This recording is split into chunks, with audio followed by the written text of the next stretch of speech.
Bom dia, gente. Tudo bem com vocês? Espero que sim. Hoje nós estamos dando continuidade à nossa série de mensagens entre a túnica e a toalha. Nós estamos com um objetivo grande, que é o objetivo de mudar a cultura vigente, a cultura que molda a nossa forma de pensar. A gente quer assumir para a gente a postura de um servo numa sociedade que tenta ditar para a gente um padrão de gente superior, um padrão austero de vida. A gente, intencionalmente, pelo poder da palavra de Deus, pelo poder da graça de Jesus, tem sido desafiado a viver uma vida diferente. A gente precisa o tempo todo voltar na cabeça que o nosso negócio aqui não é levantar mais voluntários para trabalhar nos ministérios da igreja. O nosso ponto ao longo desse tempo tem sido, por direção de Deus, a gente acredita mesmo, ajudar a nossa igreja, isso inclui todo mundo que está aqui, é que nós vivamos uma experiência de sermos parecidos com Cristo Jesus. É sobre isso que é a vida cristã. A vida cristã é a vida de Cristo, é a vida de Jesus em nós, e o nosso objetivo então tem sido dizer que se nós queremos nos parecer com Jesus, nós devemos fazer isso por meio do serviço ao próximo, porque ser um servo é o que me identifica com Cristo Jesus. Quando Deus decidiu se relacionar com os homens, Ele fez isso na forma de um servo. Então se nós queremos construir relacionamentos corretos, saudáveis, cada um de nós precisa trazer para si a responsabilidade de ser um servo de todos. É por isso que o nosso objetivo então é que a gente consiga olhar para o lado, uns para os outros aqui, e ver pastores servos, ver líderes servos, voluntários servos, pais servos, filhos servos, esposos, esposas servos, empregados servos, patrões servos, membros da igreja servos, servos de todos, assim como Jesus foi um servo de Deus servindo a todos. É isso que nós queremos. Nesta altura da série você já deve ter, espero que você esteja acumulando na mente e no coração os conceitos que tem feito a nossa cabeça, que tem sido expostos aqui desse púlpito. Nós já falamos sobre a túnica e a toalha, a túnica como um símbolo de glória, algo que me destaque e traz deferência para mim em relação aos demais. A toalha, em contrapartida, um instrumento de serviço, algo que é usado exclusivamente para servir, fazendo alusão àquele episódio em que Jesus toma uma toalha, lava os pés dos seus discípulos e depois os seca. Falamos também sobre a humildade como um elemento que é fundamental, como uma espécie de alicerce sobre o qual nós edificamos essa cultura de serviço. Se nós queremos servir alguém, precisamos servir na perspectiva da necessidade do outro. E é só quando nós somos humildes a ponto de perguntar de que o outro precisa, é que nós conseguimos servir de acordo com suas necessidades. Falamos então depois sobre os princípios, ou sobre os passos a serem dados nesta jornada para fazer de nós servos. Falamos sobre o primeiro passo, o passo da abertura, que é a habilidade de fazer com que as pessoas, ou com que qualquer pessoa se sinta à vontade na nossa presença. Pastor Eduardo e pastor Alexandre trataram sobre esse assunto, dizendo que nós deveríamos nos comportar de forma a produzir em qualquer pessoa, no pior tipo de pessoa, um sentimento de liberdade na nossa presença. E se isso fosse verdade em nós individualmente, também deveria ser verdade em nós coletivamente. Qualquer pessoa deveria poder entrar pelas portas aqui da nossa tenda e se sentir à vontade. Qualquer pessoa, o pior tipo de gente dentre os quais estamos nós. As pessoas deveriam olhar para este lugar, para o lugar em que a igreja se reúne, da mesma forma como os pecadores olhavam para Jesus. Jesus era um amigo de pecadores, Jesus é o nosso amigo, porque nós somos pecadores. Logo, não há ninguém a quem nós não possamos servir também. Falamos sobre um outro passo nessa jornada para sermos servos, que é o passo da aceitação. A aceitação é a habilidade de expressar os valores e os méritos que nós vemos em uma pessoa e demonstrar o apreço que nós sentimos por ela. O Felipe e o Elias trataram também desse assunto, e nós fomos profundamente encorajados a lembrar que Deus em Cristo Jesus nos aceitou. Gente ruim, gente pecadora, gente da pior qualidade, é isso que nós somos. Se nós recebemos de Deus aceitação, logo nós só podemos oferecer de volta aquilo que nós recebemos. Daí a incoerência quando nós, de alguma forma, construímos algum tipo de muro, ou de barreira, ou de argumento, para justificar a quebra de um relacionamento, ou o não serviço a uma pessoa, porque ela é de uma nacionalidade diferente, porque ela é de uma cultura diferente, porque ela tem um tom de pele diferente, porque ela tem uma deficiência diferente da minha, porque ela tem um pecado diferente do meu. Não existe ninguém que não possa ser aceito, porque todos nós fomos aceitos por Deus em Cristo Jesus, quando fomos escolhidos para pertencer a Ele. E hoje damos mais um passo, e eu quero que você se segure aí na cadeira, porque quando parece que a gente já não bateu o suficiente, tem mais. Que o seu coração esteja aberto para ouvir hoje sobre o passo da confiabilidade. A confiabilidade é a habilidade de promover cumplicidade em um relacionamento de tal forma que as duas partes tenham certeza de que a outra não agirá intencionalmente para prejudicá-la, mas antes agirá sempre em seu benefício. Por favor, dá uma paradinha e lê isso daí para você mesmo, mais uma vez.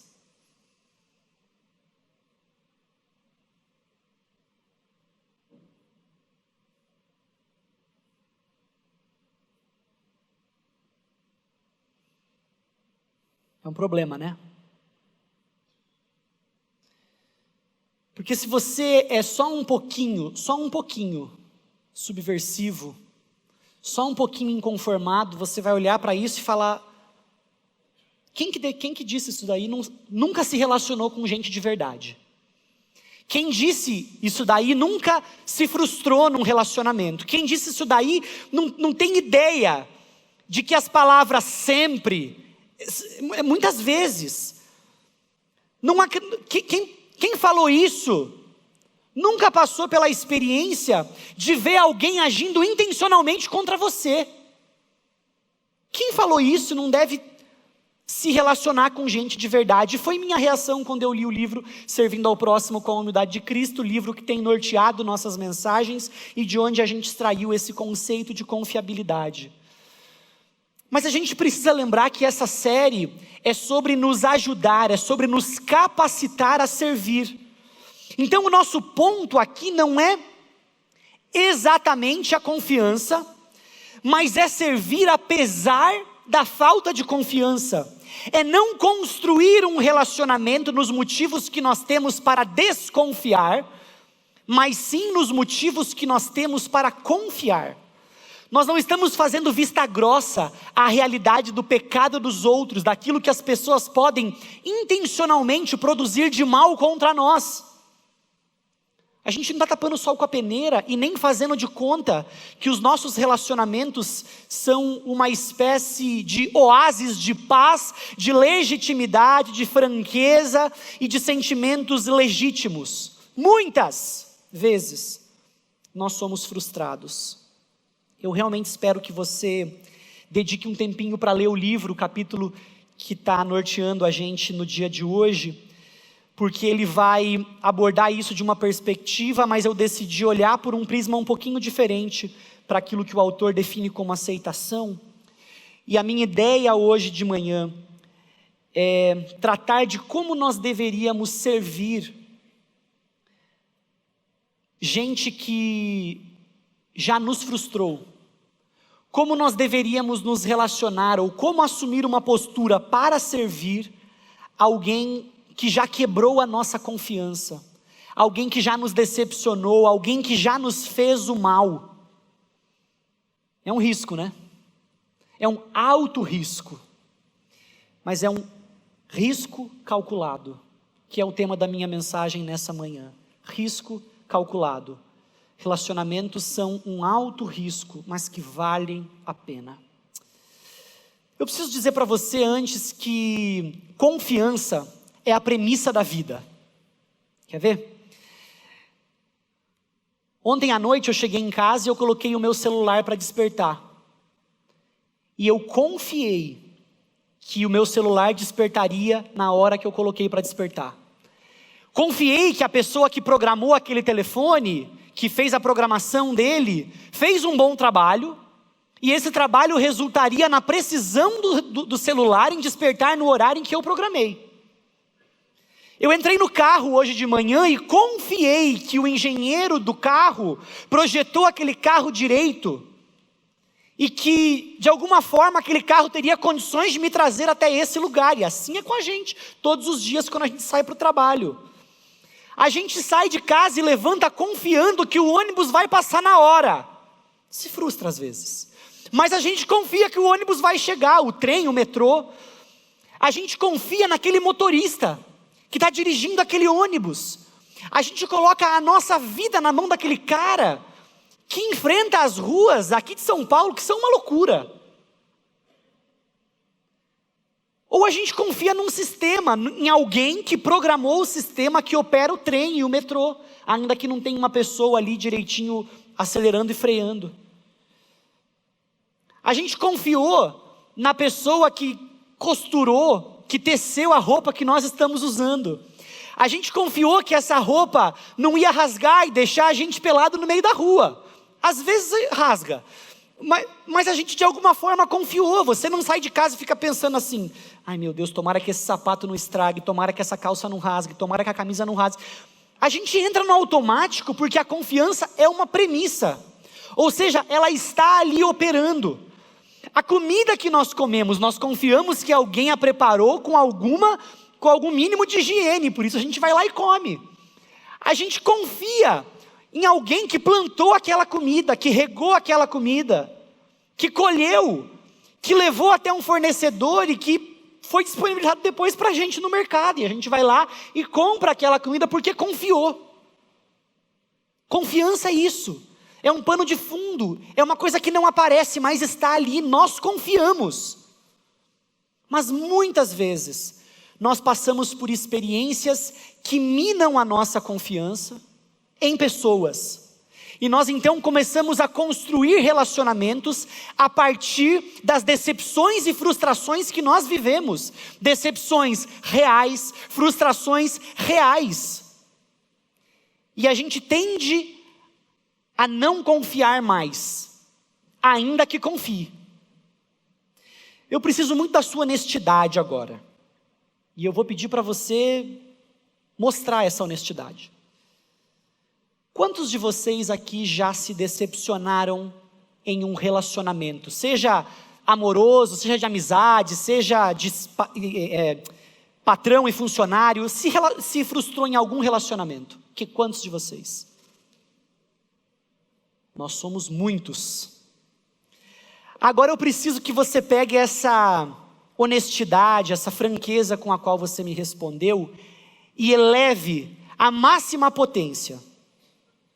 Só que eu não vou pedir para você se manifestar, tá? Só pensa aí. Quantos de vocês já decepcionaram alguém? Você já decepcionou alguém num relacionamento? Não precisa me responder, mas mantenha isso na mente.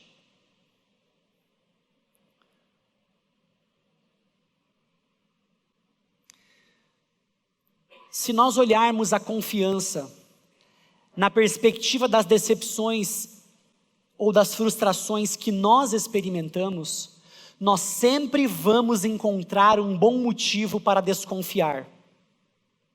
Mas se nós olharmos para a confiança nos relacionamentos a partir da realidade de que nós também decepcionamos as pessoas e que nós precisamos de uma segunda chance, que nós precisamos que as pessoas voltem a confiar em nós, aí nós teremos condições de exercer graça e de restabelecer a confiança que possa ter sido quebrada. Isso porque é só a graça que viabiliza a confiança entre dois pecadores. A confiança não se estabelece porque o outro lado é confiável. E o outro lado às vezes é o outro, mas o outro lado outras vezes é você. E a confiança se estabelece não porque um dos lados ou ambos lados são confiáveis, mas porque a graça de Deus viabiliza a confiança entre dois pecadores. Eu quero convidar você a olhar para uma passagem em que Jesus destaca essa realidade, e eu preciso que você olhe com muita graça para essa passagem. Está narrada em João capítulo 21, a gente vai ler a partir do versículo 1, quando é narrado o seguinte: depois disso, ou seja, depois da experiência de uma pessoa, Pedro, dizer que não faria algo, mas depois vai e faz exatamente aquilo que ele disse que não faria. Depois disso, Jesus apareceu novamente a seus discípulos junto ao mar de Tiberíades, e foi assim que aconteceu. Estavam ali Simão Pedro, Tomé, apelidado de Gêmeo, Natanael de Caná da Galileia, os filhos de Zebedeu e outros 2 discípulos. Simão Pedro disse: vou pescar. Nós também vamos, disseram os outros. Assim, entraram no barco e foram, mas não pegaram coisa alguma a noite toda. Ao amanhecer estava na praia, Jesus estava na praia, mas os discípulos não o reconheceram. Ele perguntou: filhos, por acaso vocês têm peixe para comer? Não, responderam eles. Então ele disse: lancem a rede para o lado direito do barco e pegarão. Fizeram assim, e não conseguiam recolher a rede, de tão cheia de peixes que ela estava. O discípulo a quem Jesus amava disse a Pedro: é o Senhor. Quando Simão Pedro ouviu que era o Senhor, vestiu a capa, pois a havia removido para trabalhar, e saltou na água. Os outros ficaram no barco e puxaram até a praia a rede carregada, pois estavam a apenas uns 90 metros de distância. Quando chegaram, encontraram um braseiro no qual havia um peixe e pão. Jesus disse: tragam dos peixes que vocês acabaram de pegar. Simão Pedro entrou no barco e arrastou a rede para a praia. Havia 153 peixes grandes. E no entanto, a rede não arrebentou. Venham comer, disse Jesus. Nenhum dos discípulos tinha coragem de perguntar: quem é você? Pois sabiam muito bem que era o Senhor. Então Jesus lhes serviu o pão e o peixe. E foi a terceira vez que Jesus apareceu a seus discípulos depois de ressuscitar dos mortos. Depois da refeição, Jesus perguntou a Simão Pedro: Simão, filho de João, você me ama mais do que estes? Sim, Senhor, respondeu Pedro. O Senhor sabe que eu o amo. Então alimente os meus cordeiros, disse Jesus. Jesus repetiu a pergunta: Simão, filho de João, você me ama? Sim, Senhor, disse Pedro, o Senhor sabe que eu o amo. Então cuide das minhas ovelhas. Pela terceira vez ele perguntou: Simão, filho de João, você me ama? Pedro ficou triste porque Jesus fez a pergunta pela terceira vez e disse: Senhor, o Senhor sabe de todas as coisas, sabe que eu o amo. Jesus disse: então alimente minhas ovelhas.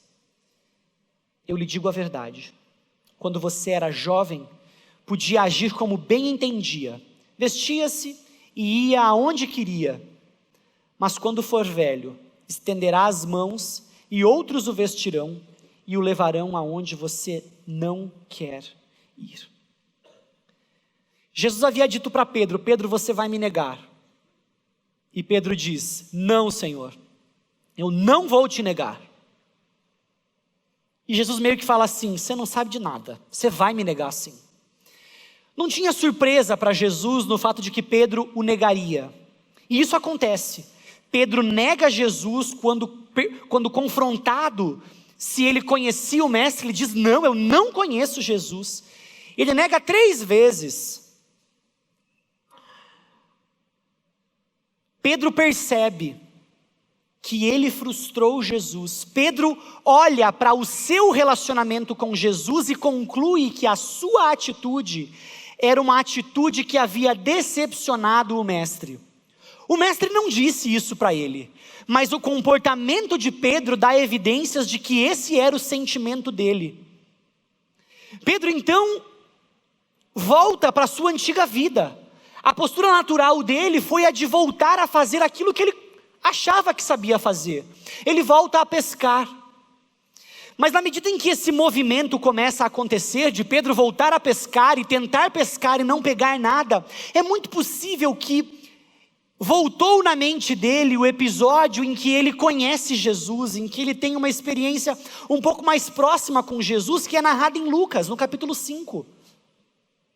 Nesse primeiro momento, nesse primeiro episódio, ele também está lá para iniciar uma pesca, ele pesca e de novo não consegue pegar nada.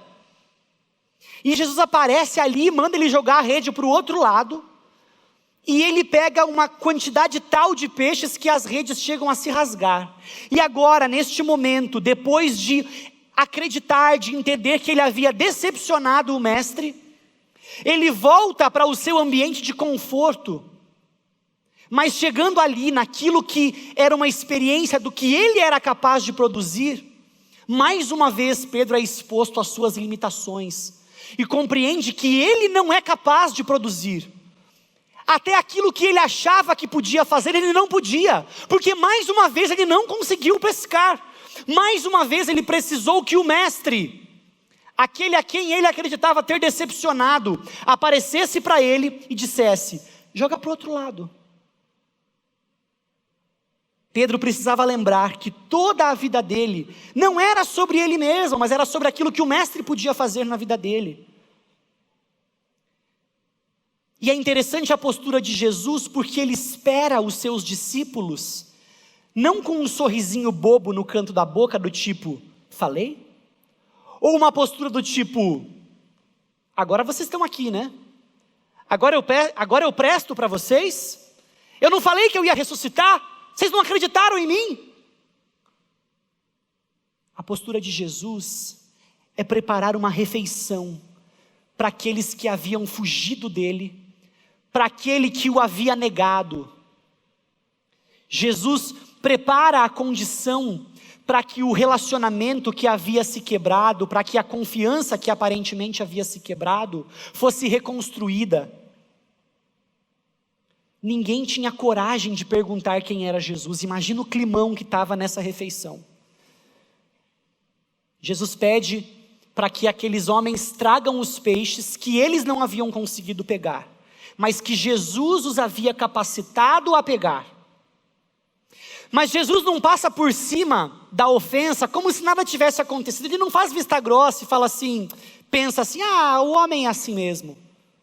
Ele toma a iniciativa para a restauração dessa confiança, mas ele trata dos motivos que foram, os motivos pelos quais a confiança havia sido quebrada. E ele começa, Pedro, você me ama. Ou seja, Pedro, aquilo que você disse que não me conhecia, era verdade? Você me ama, Pedro? E Pedro diz, sim. E Jesus responde, alimente os meus cordeiros. É como se Jesus criasse uma espécie de bate-bola ali. Pedro, você me ama? Pedro diz, sim. Então sirva. O seu amor por mim é evidenciado no cuidado que você vai ter por aqueles outros que virão depois de você. Mas mais uma vez Jesus pergunta, Pedro, você me ama? E ele diz, Senhor, o Senhor sabe que eu te amo. Então cuide das minhas ovelhas. O seu amor por mim precisa ser evidenciado no seu cuidado por outros. E uma terceira vez Jesus pergunta, Pedro, você me ama? E Pedro, entristecido, responde, o Senhor sabe de todas as coisas. E o Senhor sabe que eu te amo. E Jesus então conclui, então alimente as minhas ovelhas. Ou seja, Pedro evidencia o seu amor por mim no cuidado pelas pessoas, no cuidado por aqueles por quem eu morri, por quem eu ressuscitei. Não permita que essa sua experiência de frustração defina a forma como você se relaciona com as pessoas que virão e que se juntarão a nós daqui a pouco. Não permita que a decepção e a frustração seja a régua que você usa para medir as pessoas. Não permita que a experiência que você teve com frustração defina a forma como você se relaciona com os outros. Não permita que a frustração te impeça de servir. E talvez a gente pudesse olhar para essa história e falar assim: olha, já que Jesus deu uma nova chance para Pedro, você deveria ser como Jesus e também dar uma nova chance para as pessoas que frustraram você, que decepcionaram você. Mas essa não é a conexão correta com a história. Você precisa olhar para essa história e se identificar com Pedro e não com Jesus. Você precisa olhar para essa história e encontrar primeiro esperança para você. Porque você é alguém que decepciona. Você é alguém como Pedro, que na natureza diz que não vai fazer algo, mas vai e faz. Você é alguém que diz que não vai errar, mas erra. Você é alguém que diz que não vai pecar, mas peca. Boa notícia, existe esperança para pecadores como nós. Jesus não baseia a construção do relacionamento dele conosco no nosso desempenho, mas na decisão dele.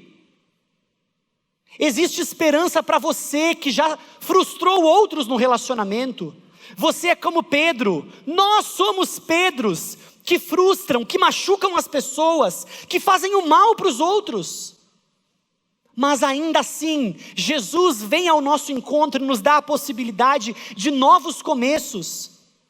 As suas dores, os seus traumas, suas frustrações e decepções com relacionamentos não precisam ser a base para a construção ou para a não construção de novos relacionamentos. Jesus está dizendo: cuide das minhas ovelhas. Você me ama. Evidencie o seu amor por mim no cuidado por outros.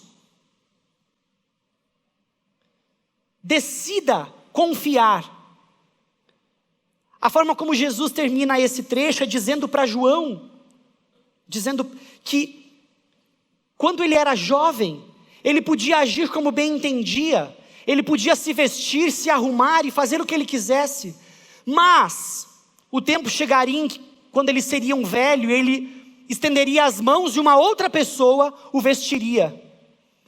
Jesus encerra esse trecho com essa citação dizendo que ele não precisava construir, ele não precisava hesitar em voltar a confiar, porque haveria um momento em que ele não teria escolha, ele não teria alternativa se não confiar. Por que esperar você ser velho, quando você não tem condição, se não confiar em alguém que vai ter que cuidar de você, que vai ter que vestir você, vai ter que fazer o que você precisa? Por que esperar esse momento, se você pode aprender isso agora? Jesus conclui dessa forma para nos mostrar que as frustrações, as decepções não precisam ser o definidor dos nossos novos relacionamentos. Eu tenho certeza que você já se frustrou, e eu tenho certeza que você já frustrou outros, mas você não precisa esperar ser um velho para voltar a confiar em alguém, para voltar a depender de alguém, porque confiança é a premissa da vida. E porque a graça de Deus viabiliza a confiança entre dois pecadores, entre o pecador eu e o pecador você, entre o pecador você e o pecador outro. Isso não é sobre a confiabilidade que o outro tem em si, mas sobre Cristo Jesus nos dando condições de confiar nele e saber que nós frustraremos outros e que os outros também nos frustrarão. Enquanto eu preparava esse conteúdo, eu pensava seriamente sobre contar uma história, sobre uma história pessoal, uma história que eu decidi que deveria contar.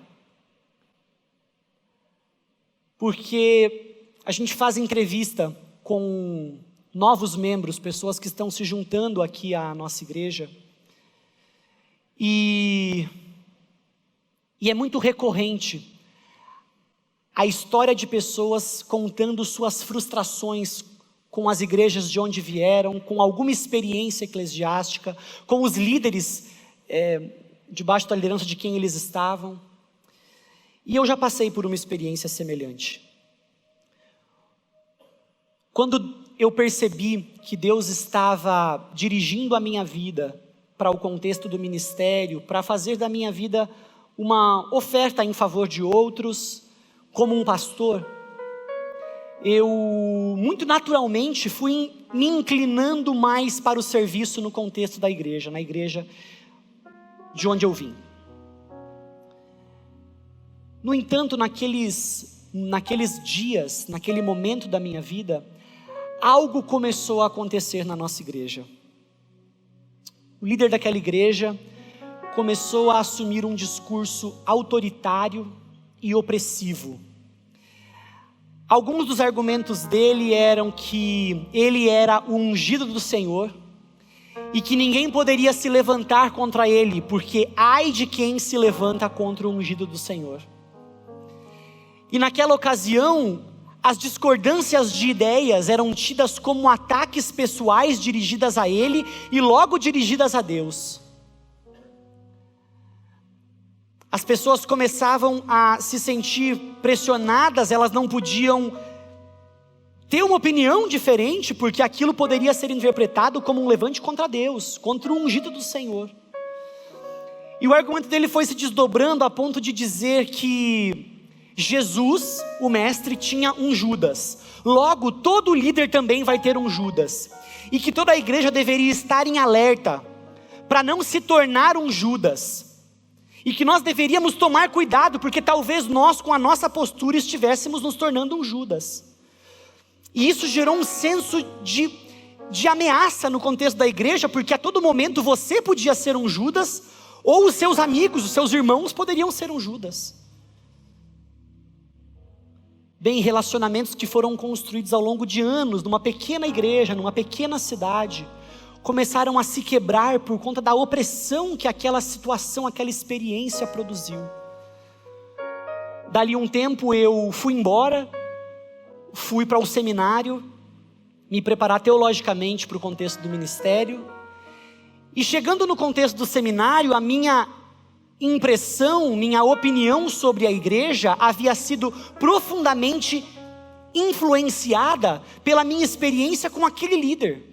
Ainda que aquele líder não representasse a igreja inteira, ainda que os meus relacionamentos na igreja fossem bons relacionamentos, a forma como eu me relacionava com aquele líder definiu a forma como eu me relacionava com a igreja.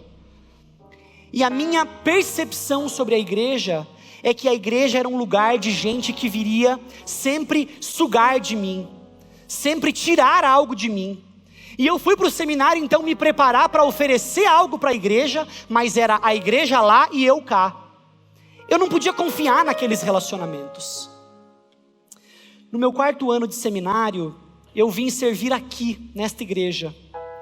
Na época fazendo um estágio, auxiliando o Ministério de Adolescentes, na época com a escola bíblica e com os grupos pequenos de adolescentes e jovens. Numa conversa com o pastor Eduardo, ele disse assim: olha só, a gente está chamando você para um ano aqui com a gente. Então, acabou o ano, valeu, obrigado, tchau. Tudo bem.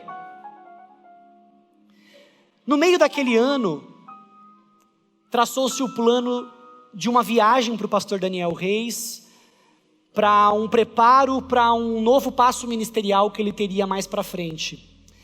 E eu fui procurado e foi dito assim: você toparia ficar mais um pouco, mais um ano, no lugar do pastor Daniel, na liderança do Ministério de Grupos Pequenos, enquanto ele está fora? Eu falei: mais um ano, tá bom, tudo bem. Mas à medida que eu ia vivenciando os relacionamentos aqui no contexto da igreja, eu fui percebendo que aquilo que eu havia vivido no passado não precisava ser o definidor da minha relação com a igreja. Houve a possibilidade de um novo começo, e não porque essa igreja é uma igreja perfeita, pelo contrário, porque aqui nessa igreja a gente tem ouvido que é proibido pessoas perfeitas. E eu via a franqueza e a clareza com a qual nós lidávamos com os nossos erros, com os nossos pecados, com nossas limitações. Nossos líderes não eram colocados como super-heróis ou como gente intocável. Eu me via dando pitaco na mensagem um do outro. Eu me vi sendo convidado para liderar um ministério. Na época eu tinha 25 anos, o tempo que o pastor Daniel Reis tinha liderando uma igreja. Ou seja, eu tinha de vida o que ele tinha em um único ministério. Falei, pastor, esse sapato é grande demais para o meu pé. Mas eu vi gente encarando com franqueza as minhas limitações, as próprias limitações, e decidindo dar um passo de confiança.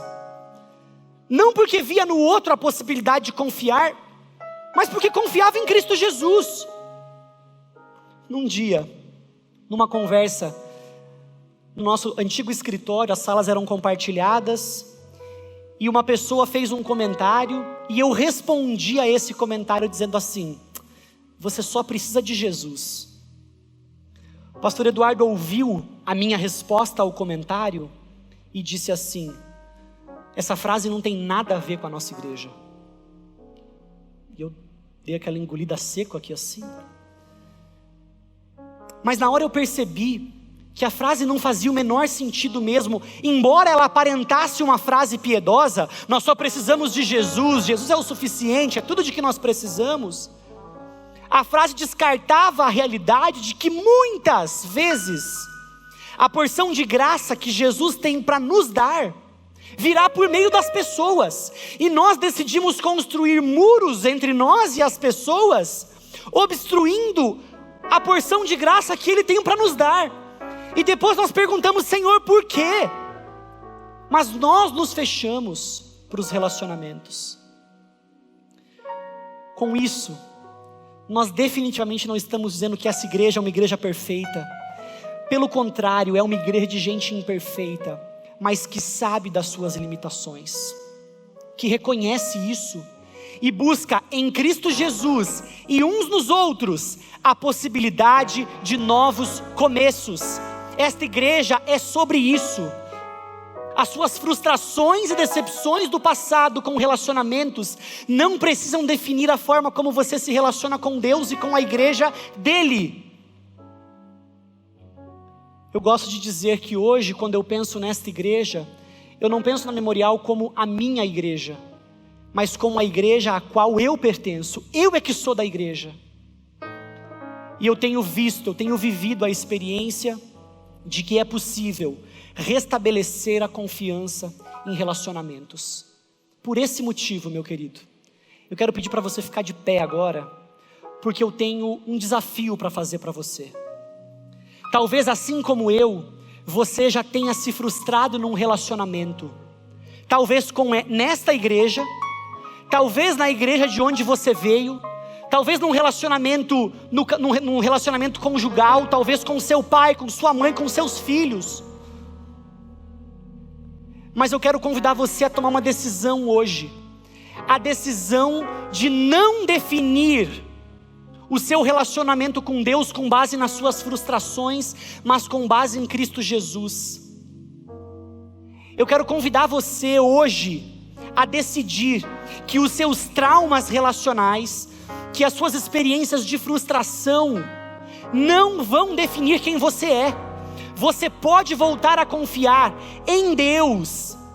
Você pode voltar a se abrir para relacionamentos e para pessoas, porque você confia em Cristo Jesus. Porque você sabe que você é pecador e que você vai frustrar outros, e que outros vão te frustrar, mas em Jesus existe a possibilidade de novos começos. Por isso eu quero convidar para vir aqui à frente gente que, como eu, já se sentiu frustrada e quebrada com relacionamentos, mas que hoje quer decidir que as frustrações não vão definir a forma como você leva a sua vida. Então, por favor, se tem alguém que já viveu essa experiência, vem aqui na frente. Eu quero em compaixão orar com você, porque essa também foi a minha experiência. Eu creio que Cristo Jesus pode nos dar um fim diferente para essa história.